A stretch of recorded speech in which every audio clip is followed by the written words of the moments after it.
Great. Good morning and welcome to Understanding the Legislative Process Booster. My name is Krista Brown and I'm the APS Leaders Institute Program Coordinator with Adult Protective Services Workforce Innovations, APSWI, and I'm here today with my colleague Rabaz Taha, our Operations Coordinator and Tech Support Extraordinaire, and will be your moderator in tech support today. I am also rejoined by our two esteemed presenters, Kim Rutledge and Carol Sewell. Kim is APS liaison with CDSS, and Carol is legislative director with California Commission on Aging, and we're really happy to be back with you again.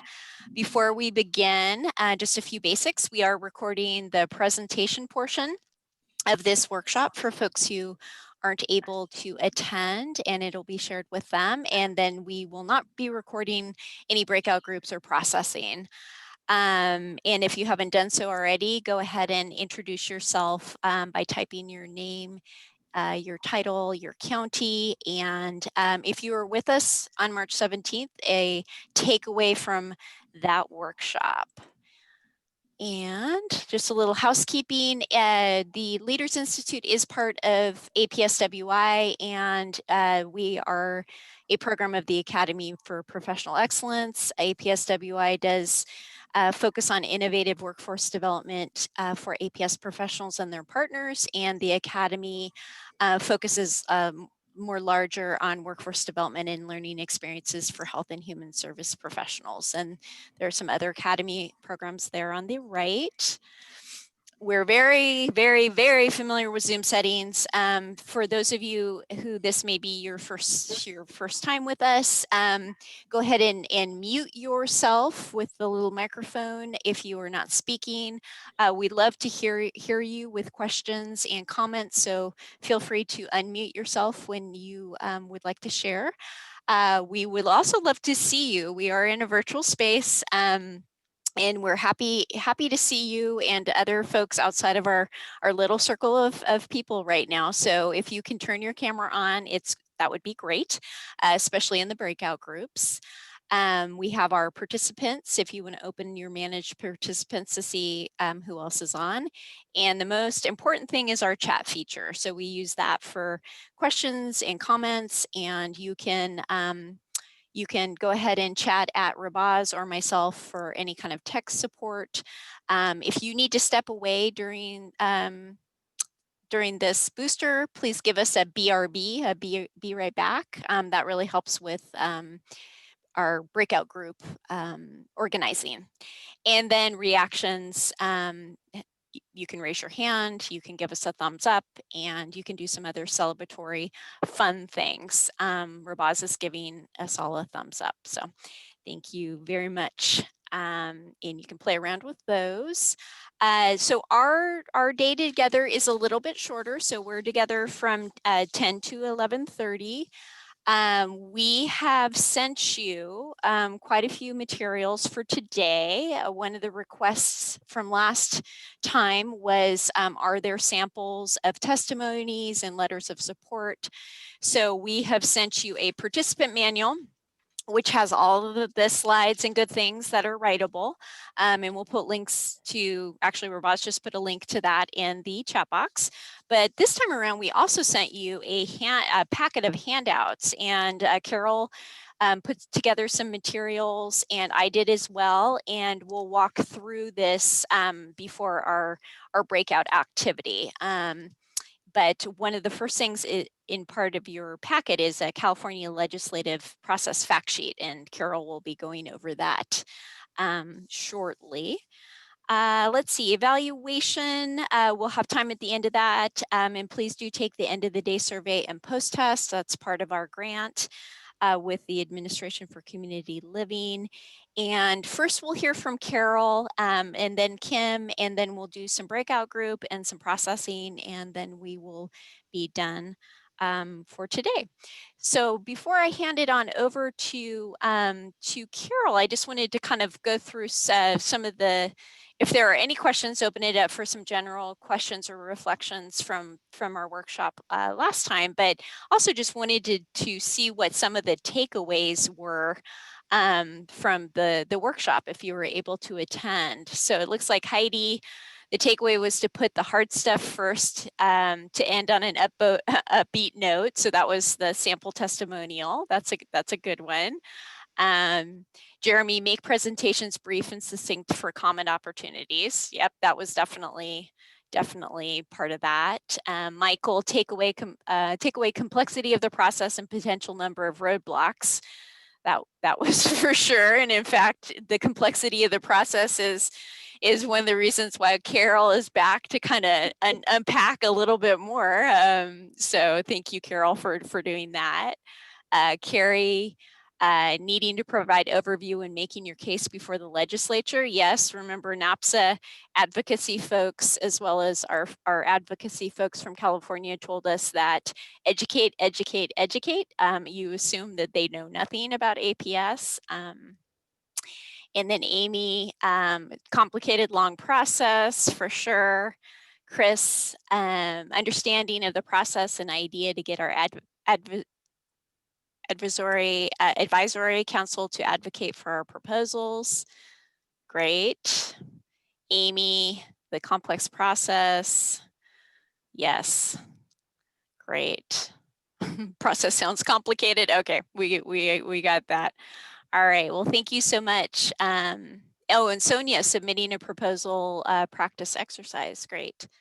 All right. Well, thank you so much. And now I'm going to go ahead and hand it on over to Carol to kind of unpack a little bit more of that complex process we were just talking about. So Carol, take it away. Thanks, Krista, and thanks all of you who have are back for more punishment, because I think that's kind of what this is. This particular graphic is my effort to simplify the process. When I look at it again, I think it's more like a couple of whirlpools that you just get sucked into. But this is how it works. A bill introduced in either house, it has to go through the cycle in one house and then back through the other. And we will go through this in a little more detail. But I want to thank you all for your feedback from last time and for making it clear that I needed to simplify the process. It is complicated, but once you're in it, you're guided the whole way. So if you could go to the next slide, please. So I hunted around and found some new slides. These came courtesy of NASW. I guess I stole them, although I've amended slightly. But just basics about the legislature. There are 40 senators. There are 80 assembly members. There are two-year sessions. We're at the beginning of a two-year session. The legislature is in from January until the end of August or September, actually September this year, and the second year before the general election, it will be, they'll be out early because half of them will be running for re-election. There is a published calendar that shows all the deadlines, and your bills have to be drafted and introduced on a certain timeline. So there are things that your legislative author will have to guide you through in that regard. Next slide, please. Key terms: if your bill starts with a Senate author, it's a Senate bill. If it starts in the Assembly, it's an Assembly bill. If it's moving through the process and a committee or you, the sponsor, agree to make changes to address an unexpected issue or to appease an opponent, that's an amendment. If it contains an expenditure or some sort of cost, it will have to go through the Appropriations Committee.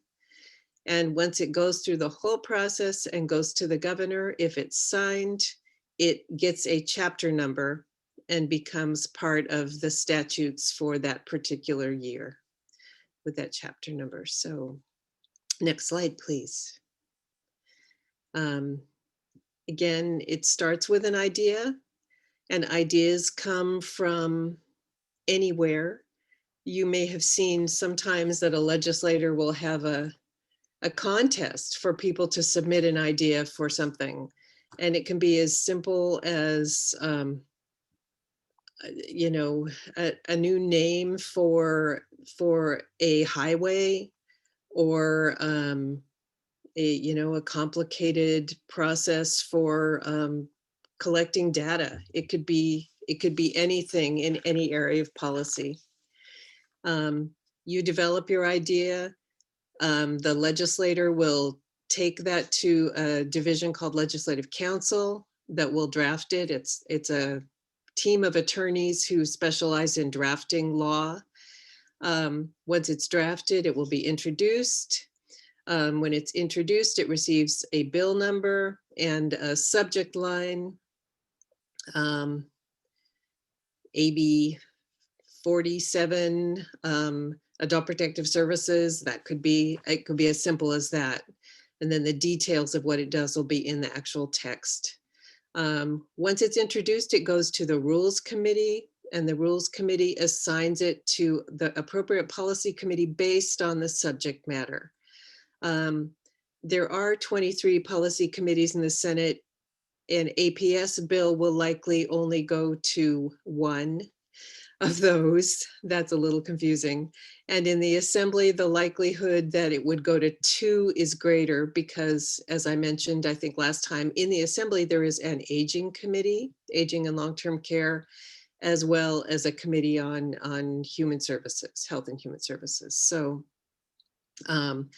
again, if there is money involved, if you're creating a new program or even shifting funds around to use them in a different way, it would go through the Appropriations Committee.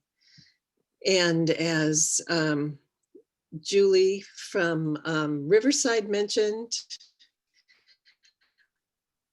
the Appropriations is a place where you can easily run into a major roadblock with the suspense file, where things that cost over a certain dollar amount, I think it's over $250,000, get sent to the suspense file, and then they are either held there and die, or if you're able to make the case that this is an important enough priority, if you get the support from leadership in the House where the bill is moving, you can get a bill off of appropriations intact.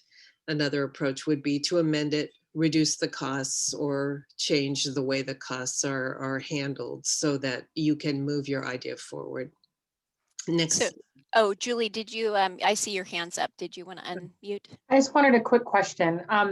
Who is the one that sends the bill to the Legislative Council for drafting? Like, who's responsible for that task? It has to come either from the bill's author, or they can authorize you, the sponsor, to drop it off. Normally it goes to through the author's office.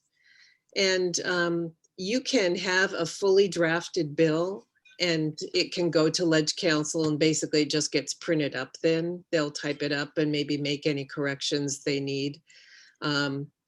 There's a little bit of back and forth in that process. I remember a day when there were arguments over whether you include may or shall in a bill, depending on what you were trying to make happen.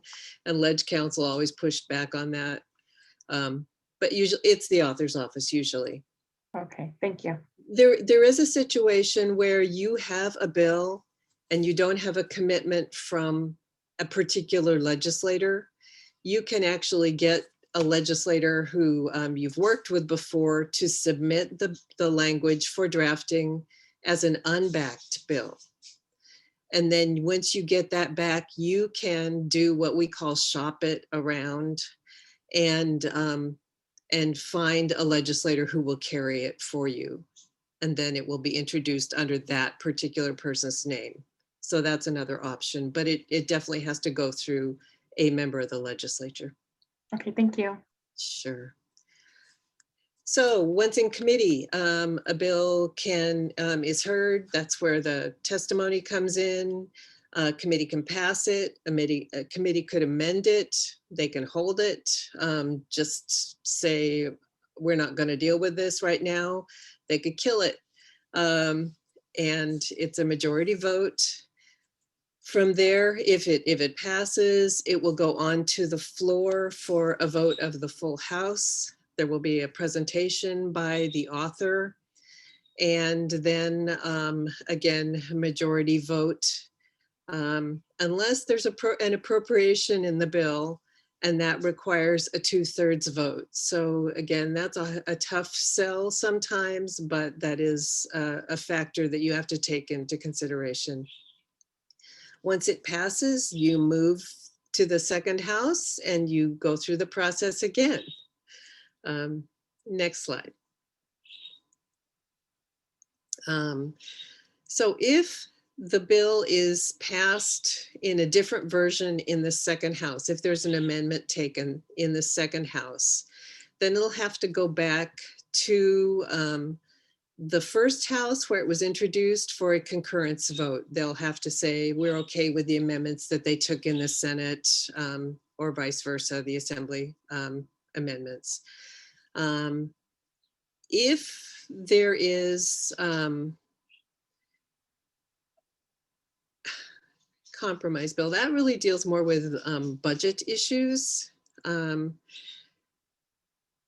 Once things are worked out, a budget issue would go through a compromise bill, would be a compromise effort.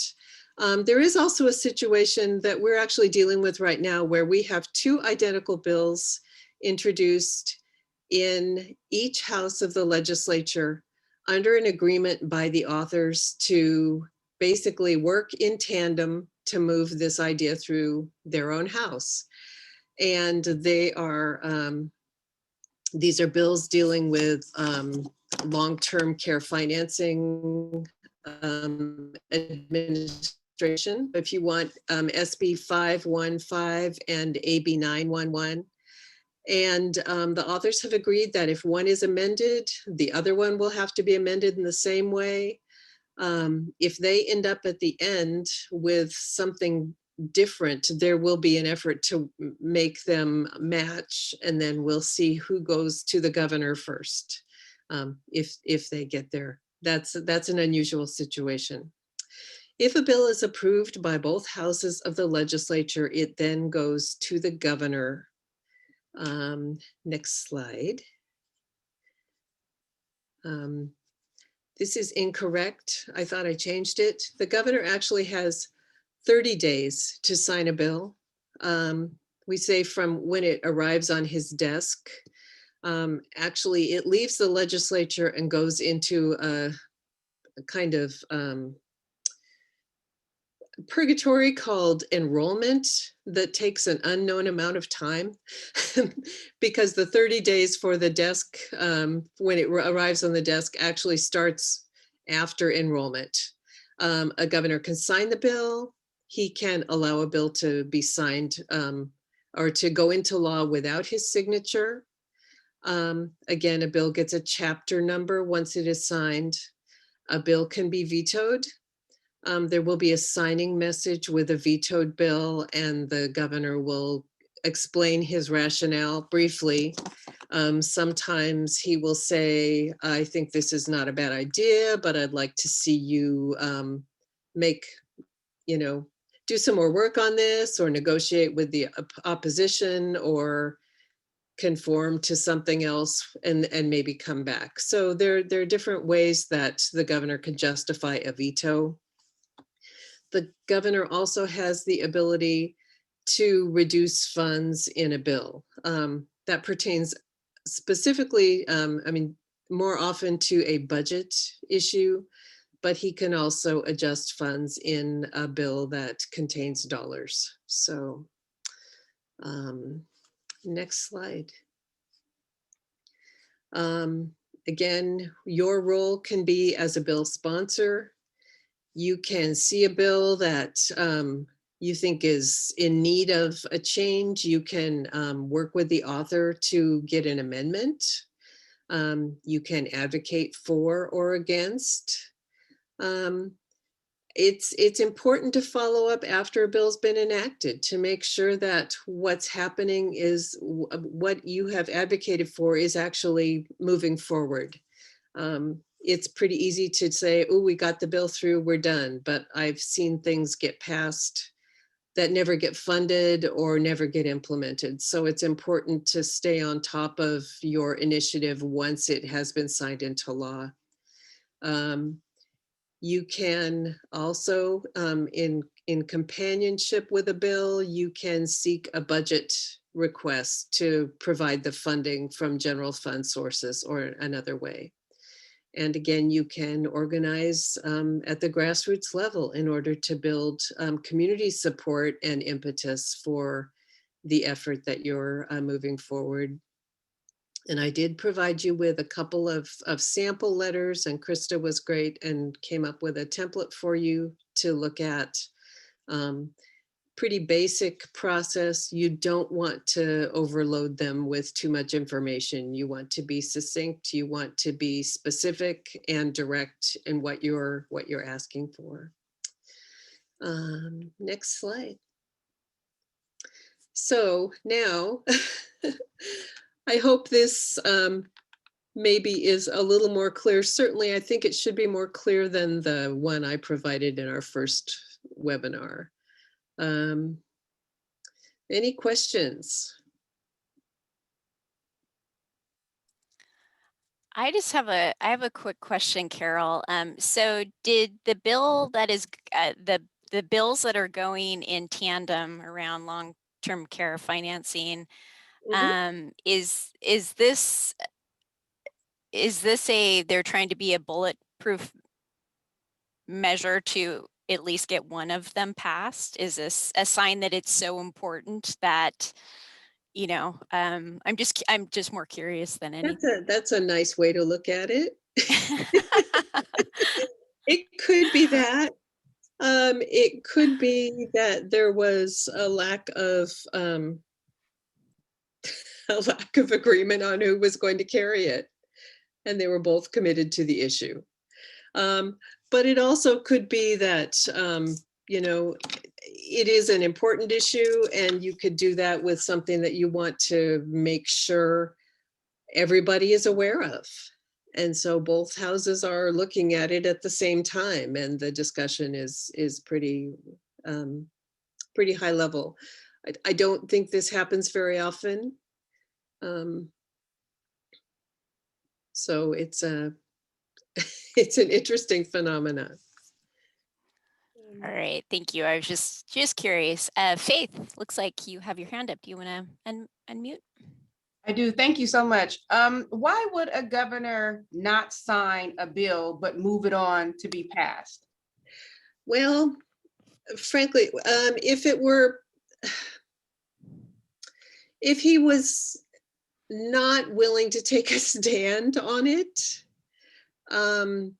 the only incident that I'm really aware of was when a bill accidentally got left on a copy machine in the 90s and didn't get back to the governor to do either way. And so it became law. And that was one of the things that never got funded. It was a forestry bill a long time ago, which was really too bad. But no, I think if it's politically problematic for him to go either way, a governor could just let it go through. All right. Well, maybe it's better that we're doing less hard copy, so things aren't getting left on copy machines these days. Yeah. All right. And then we included, again, Carol was kind enough to include those really great resources that we included last time around as well that are awesome. So, and then we also just wanted Diana Boyer, for those of you who weren't able to come on the 17th, she provided a really concise overview of the state budget process, and I just wanted to go ahead and include these in this slide deck as well, because it goes along with what Carol was saying, and it was a really great overview. So without further ado, we're going to hand it on over to Kim, and of course, feel free to type in questions as we're moving along as well. Thank you. Good morning, everyone. So I'm going to cover what I think is really critical to any good advocate's job, which is knowing when to support a bill, knowing when to oppose a bill, and then there's the time where you just kind of sit back and do neither and just watch what happens.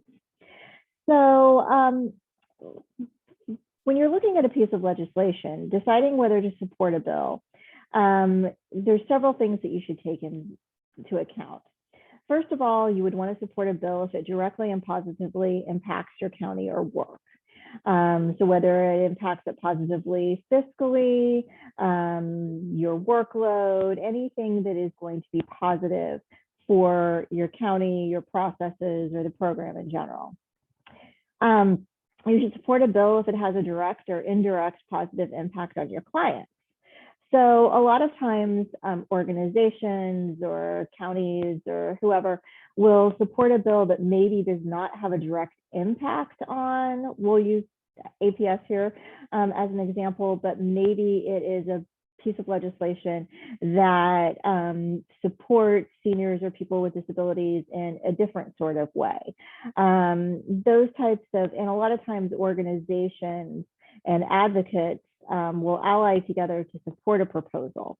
So if the Elder Justice Coalition or Justice in Aging or an organization like that brings forth a proposal, even if maybe it doesn't have a direct impact on APS, APS allies and other advocates will join together to give kind of a groundswell of support, because a big piece of making sure that your legislation moves forward is garnering as much support as possible, really getting a lot of people in there. I know that Carol in her original presentation talked a lot about the Me Too, as it's called, which is, when you don't necessarily go and give a testimony in a hearing, but you have normally, well, back in the day when we did legislative things in person, you'd have often a whole line of people all the way through the hearing room that just go up and say their name, their organization, and we support this. And so it's really building that groundswell of support. So a lot of times, you may be most drawn to just looking at legislation that directly impacts your program or your work. But it's important when you're looking at support or opposition, which we'll discuss in a minute, to really, when you're looking at the proposed legislation, kind of broaden your scope, think about your clients, think about, the other issues that impact seniors. I think that we've talked a little bit about the fact that there is a number of bills this year in the legislative session that relate in some way to the master plan for aging. And they cover an array of topics. There's ones that have to do with housing. There's ones that have to do with Medi-Cal and healthcare. There's an array of things. So that's a good example of the types of bills that you should be looking at when you're thinking about, support or opposition, just really, because even though they don't have a direct impact on APS necessarily, they could impact some other important part of a client's life, or not even a client's life. Like it could be something that's just going to, like if it has to do with housing or healthcare or something that's going to make someone who could be an APS client maybe more safe, and they won't later become one. So it's really, legislation impacts all parts of our lives. I mean, it touches everything. So really being able to look at a bill from that broad scope.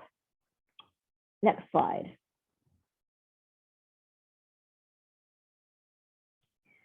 So I've been asked to talk a little bit about when to oppose a bill or a budget proposal. So again, it's sort of the same thing that we've already discussed in reverse. So you can oppose something because it directly or negatively impacts your county or work. Oftentimes with budget proposals in particular, they may be proposing cuts to funding or something like that. And that's a lot of times an instance where a group or a county or CWDA or whoever may come in and really actively try to shut down the proposal. Another example, and I'm going to get to my case study in a minute, but the proposal would specifically omit a group of people or an idea that you support. I'm going to give another really quick example. The irony is that 9 o'clock this morning, I was on an internal call with CDSS legislative staff, the Home Safe staff, and CWDA, and the AB 695 author's office, because we had a few questions about part of the language in that bill that covers home safe, and the way that we at CDSS had read the language, we thought that they were trying to exclude people who had mental illness or substance abuse from being able to receive home safe services. So we had a whole conversation with CWDA and with the author's office about it this morning, because our home safe staff were really worried about this, and they weren't sure if they wanted to continue to throw any kind of support, or like I mentioned last time, the CDSS, we don't really necessarily support a bill, but we kind of stay off of it and stay neutral if we don't have a problem with it. And our home safe staff were kind of leaning toward wanting to oppose the entire AB 695 if this was really going to exclude these populations. And come to find out after our meeting this morning, and the only reason I'm talking about this is because we came to a good conclusion. I think it was just a misunderstanding in the way that the bill was drafted. And CDSS is going to work with CWDA and the author's office to just make a little tweak in the language, because what CWDA's intent was not to exclude these folks from home safe, but rather make sure that APS and home safe staff were going to be directing folks with substance abuse disorder or mental illness to other resources as well. So it was just a lot of times those kind of behind the scenes conversations can really make a change to a little tiny part of the bill. But this was an example where there was debate about whether or not to oppose the bill, because the way that we initially read it, we thought it was going to omit a group of people, but it's not, and we've worked it out. So I think everything will be fine now with that. Another time that you would want to oppose a bill is if the proposal, again, has a direct or indirect negative impact on your clients. So if it's a bill that, would cut services or, would move any sort of cause backward in any sort of way, that would be, another time that you would want to oppose, even if it doesn't directly have to do with your program. And then sometimes, a lot of times, opposition of a bill is a little bit more behind the scenes, but if it's something that's really detrimental, a lot of times, again, just like building a groundswell for support, organizations may come together and pull together kind of a coalition to actively oppose a bill. So that is another time where you may be asked by other advocates to oppose sort of as a coalition as well.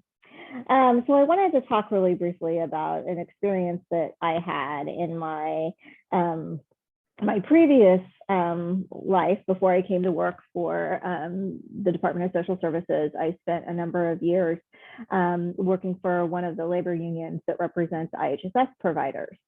And in 2014, there was a piece of legislation that was authored by Assemblywoman Lorena Gonzalez, and it was going to expand paid sick leave to all workers to 3 days a year. However, when this legislation was authored, at the time, Assemblymember Gonzalez had been basically informed by former Governor Brown's office that they wanted to exclude IHSS providers from the paid sick leave because there were so many providers. And since it's state general fund money that helps pay them, they really didn't want to spend the money to pay this particular group's paid sick leave. So working for in direct advocacy for IHSS providers, we strongly opposed that. We wanted to have our IHSS providers as a part of this bill and for them to be able to receive paid sick leave as well. So we, on the very last day of the legislative session, this bill had not been voted through yet. And because there had been so many changes to it, it was going to be so costly, so controversial, that we built up a coalition to basically veto the bill, to oppose the bill, unless it was amended to add the IHSS providers back in.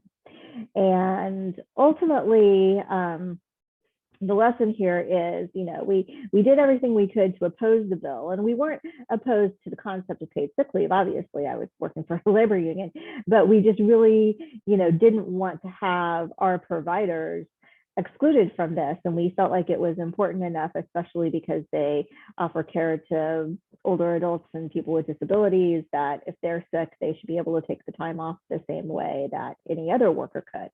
But there were all these considerations, including the cost, including, having backup providers and a proper backup system for if a provider couldn't come to work because they were sick. So there were all of these considerations that at the time, the governor's office and the author's office decided it would just be better to exclude this group. So in the end, that particular bill did pass. We did not succeed in killing that bill.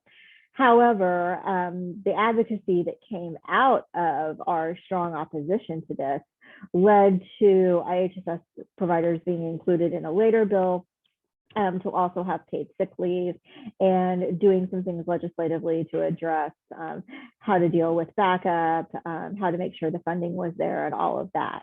So even though we didn't necessarily kill the bill we wanted to kill, we still ended up in the end getting what we wanted. It was just a couple of years later and through a different legislative vehicle. It ended up being a part of the minimum wage bill. Actually, it was SB 3 that was the bill that mandated the $15 an hour minimum wage. We were able to work with that. That was Senator Mark Leno. We were able to work with his office to add a provision in there to include the IHSS provider sick leave. So that's an interesting legislative lesson in a couple of ways. One is sometimes you have a bill that will have some other random thing that maybe doesn't have anything to do with the primary bill. You'll have something random thrown in. In this case, that was it. But when I started out as kind of a little baby advocate back in the day, I was told by my first mentors, that you always need to really closely read every piece of legislation, because you never know when some other random thing might be thrown into it. I noticed that Krista just said in the chat, language matters. So I think that's a really good takeaway. So when you're looking at a bill, there could just be some weird little thing that's thrown in there that could change everything. It could make the difference between going from wanting to support it to wanting to oppose it. So these are just all little things to really pay close attention to. Did I have one more slide or not? I think I did. I did. So other considerations for opposition. Opposition is oftentimes, I feel like, a last resort. A lot of times before you get to the point where you're just going to outright oppose a bill, there's a lot of working with an author's office, seeing how they can amend it, a lot of oppose unless this is amended. So really it's like, it's short-sighted to just look at a bill and just say, oh, well, we don't like this, we're just going to oppose it. Because a lot of times, not always, but a lot of times there are ways to make an author's office or a sponsor of a bill re-examine some of the language and maybe change some things about it. But there is also going to be those cases where that's not possible and you want to just outright oppose. The large-scale opposition campaigns are certainly more rare than your large-scale support campaigns, but they can be powerful, like the example I gave you about the IHSS providers. Even though that particular bill went forward without the providers being included, the opposition campaign, the author's office really recognized that, and part of what she committed to after her original bill was signed was to find a way to include IHSS providers down the road. One thing when we were talking about this in our planning group that Diana wanted us to be sure to say is that CWDA often handles killing the bills, so counties don't have to come in and do it themselves. A lot of times killing a bill, if that's the direction that you're going to go in, happens a little bit more behind the scenes. Even with the AB 695, as soon as the author's office and CWDA knew that CDSS had some questions about the language that we went over this morning, they held it from moving forward in the committee, knowing that we had some things to work out. So there's a lot of things, you know, while the process is complicated but transparent, there are still lots of things that kind of happen behind the scenes. And I think that the big takeaways that I would hope that people take from this is that compromise is always the key. And, you know, in the end, everything is political, the entire process. I mean, when you look at what you're going to do about a bill, it's all just, it's politics, it's political, but also very important. So. Great. Thanks, Kim. Any questions for Kim before we move in to our next part, which is going to be some fun stuff. So I had mentioned the packet that we put together. So it has Carol's legislative fact sheet and wonderful graphic. We also gave you a brief testimony sample and a couple samples of support. One is 2017 Home Safe Letter of Support, and then the 2019 APS Training Letter of Support sample. And I draw your attention to those because we are going to be moving into our breakout group activity, which is practicing, talking, brainstorming around letters of support. And we're focusing on support because we are hoping that down the road, you will, your counties will, your leadership will have a chance to be writing some letters of support for a couple different things. So as we all know, we have the CWDA APS budget proposal that we all looked at, and you developed a brief testimony around last time around. What we also have, and Kim, you can unmute and chime in here, is we're hoping to get everyone brainstorming and processing around the extension and the permanence of APS training funds. There is currently a statewide APS training blueprint proposal that is in development. It will be done this summer.